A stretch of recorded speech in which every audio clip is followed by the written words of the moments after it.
नमस्कार. आजच्या या विश्लेषणात आपण एका अशा ज्वलंत विषयावर बोलणार आहोत ज्याने संपूर्ण महाराष्ट्रात मोठी राजकीय आणि आर्थिक खळबळ उडवून दिली आहे. तो विषय म्हणजे आपल्या रोजच्या जेवणातील अत्यंत साधी पण महत्वाची गोष्ट, कांदा. एका सामान्य भाजीने राज्याच्या अर्थव्यवस्थेत एवढं मोठं वादळ नेमकं कसं निर्माण केलं याच्या आपण खोलात जाऊया. थोडक्यात सांगायचं तर आजच्या या विश्लेषणाचे मुख्य टप्पे असे असणार आहेत: 1. कांद्याचा विरोधाभास, 2. शेतीचं अर्थकारण, 3. मध्यस्थ आणि बाजारपेठ, 4. निर्यातबंदी आणि साठवणूक, 5. राजकीय संघर्ष आणि शेवटी आपण पाहूया पुढचा मार्ग. चला तर मग सुरुवात करूया आपल्या पहिल्या भागापासून, कांद्याचा विरोधाभास. आता जरा विचार करा. इथला सर्वात लक्षवेधी आणि धक्कादायक मुद्दा म्हणजे हा स्पष्ट विरोधाभास. एका बाजूला स्वतःच्या शेतात रात्रंदिवस घाम गाळणारा शेतकरी स्वतःचं पीक मातीमोल भावाने, म्हणजे अक्षरशः 1 ते 5 रुपये किलोने विकायला मजबूर झालाय. आणि दुसरीकडे आपण शहरात राहणारे लोक त्याच कांद्यासाठी 30 ते 40 रुपये मोजतोय. शेतापासून ते आपल्या ताटापर्यंत पोचताना किमतीत होणारी ही तफावत खरोखरच विचार करायला लावणारी आहे. आणि म्हणूनच इथला सर्वात महत्त्वाचा मुद्दा हा आहे की कांद्याकडे आपण केवळ एक पीक म्हणून पाहू शकत नाही. एका शेतकऱ्याने अत्यंत उद्वेगाने म्हटलं होतं की कांदा हे फक्त एक पीक नाहीये, तो शेतकऱ्यांचा घाम आहे, त्याच्या बायकोचे गहाण पडलेले दागिने, मुलांच्या शाळेची फी आणि आईच्या औषधाची बाटली आहे. म्हणजे विचार करा, कांद्यावर अवलंबून असणाऱ्या लाखो कुटुंबांसाठी हा निव्वळ व्यापाराचा विषय नसून तो त्यांच्या जगण्याचा आणि अस्तित्वाचा संघर्ष आहे. आता यामागचं नेमकं अर्थकारण काय आहे ते आपल्या दुसऱ्या भागात समजून घेऊया. शेतकऱ्यांचं नुकसान नेमकं कुठे होतंय हे जर आपण आकडेवारीतून पाहिलं तर परिस्थिती किती भयंकर आहे हे लक्षात येतं. 1 किलो कांदा पिकवण्यासाठी शेतकऱ्याला साधारण 18 ते 20 रुपये खर्च येतो. पण खुल्या बाजारात त्याला भाव काय मिळतोय? फक्त 1 ते 6 रुपये.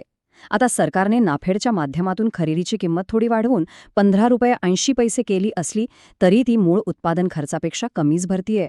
म्हणूनच आम्हाला किमान 30 रुपये प्रति किलो भाव मिळावा ही शेतकऱ्यांची अगदी रास्त मागणी आहे.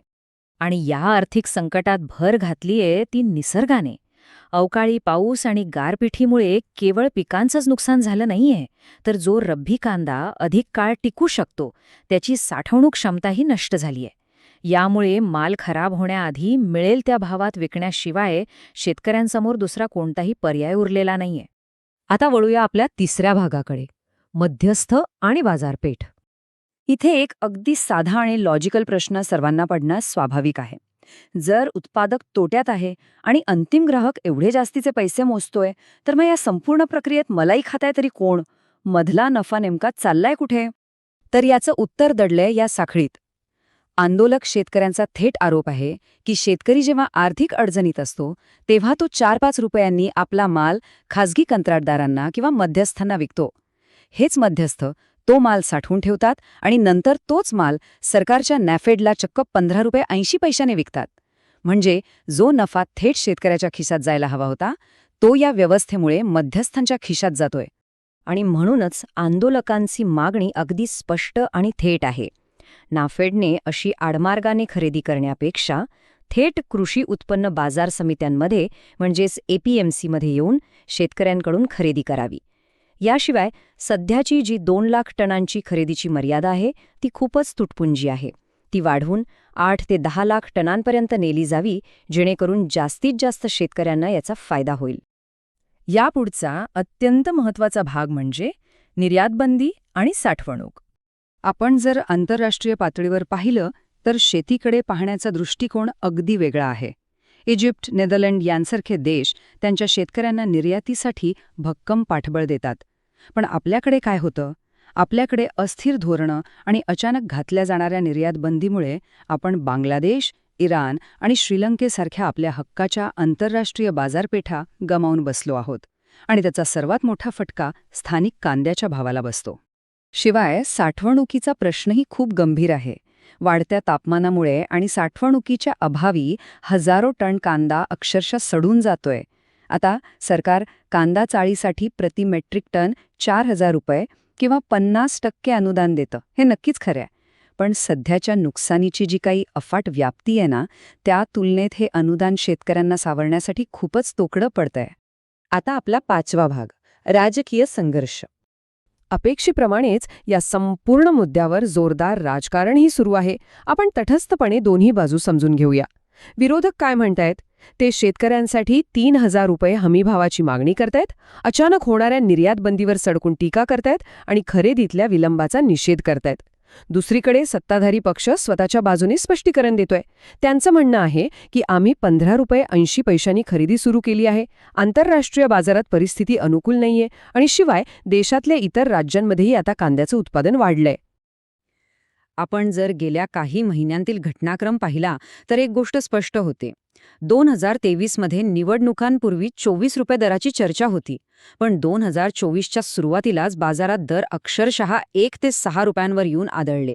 यानंतर जेव्हा शेतकऱ्यांनी रस्त्यावर उतरून मोठा जनक्षोभ व्यक्त केला, तेव्हा कुठेतरी मे 2024मध्ये शासनाला नाफेडचा दर 15 रुपये 80 पैसे इतका अधिकृतपणे निश्चित करावा लागला. शेवटी या सर्व परिस्थितीचा पुढचा मार्ग काय आहे? भाग 6. सध्या जमिनीवरची परिस्थिती खूपच तणावपूर्ण आहे. लासलगाव, चांदवड आणि नाशिकसारख्या प्रमुख कांदा उत्पादक पट्ट्यांमध्ये हजारो शेतकरी रस्त्यावर उतरले आहेत. दिल्ली आणि मुंबईचे प्रमुख महामार्ग रोखून धरण्याचा इशारा दिला जातोय. प्रसंगी थेट राज्याच्या मंत्रालयावर धडक मारण्याचीही तयारी सुरू आहे. या सगळ्यातूनच एकच मोठी मागणी वारंवार पुढे येतेय, ती म्हणजे शेतीमालासाठी राष्ट्रीय स्तरावर एक कायमस्वरूपी आणि स्थिर धोरण असणं अत्यंत गरजेचं आहे. आणि जाता जाता एका अत्यंत गंभीर प्रश्नाने आपण आजचं हे विश्लेषण संपवूया. कांदा हे फक्त एक पीक नाही, तो आपल्या ग्रामीण अर्थव्यवस्थेचा कणा आहे. जर हा कणाच असा मोडकळीस आला आणि शेतकऱ्यांनी उत्पादनच थांबवलं, तर 1.4 अब्ज लोकसंख्येचा या प्रचंड मोठ्या देशाला आपला सर्वात मूलभूत अन्नपदार्थ भविष्यात बाहेरून आयात करणं खरोखरच परवडेल का? अन्नाच्या सुरक्षेबाबत हा नक्कीच विचार करायला होणारा प्रश्न आहे. यावर विचार करत रहा. आजच्या विश्लेषणात आपण इथेच थांबूया.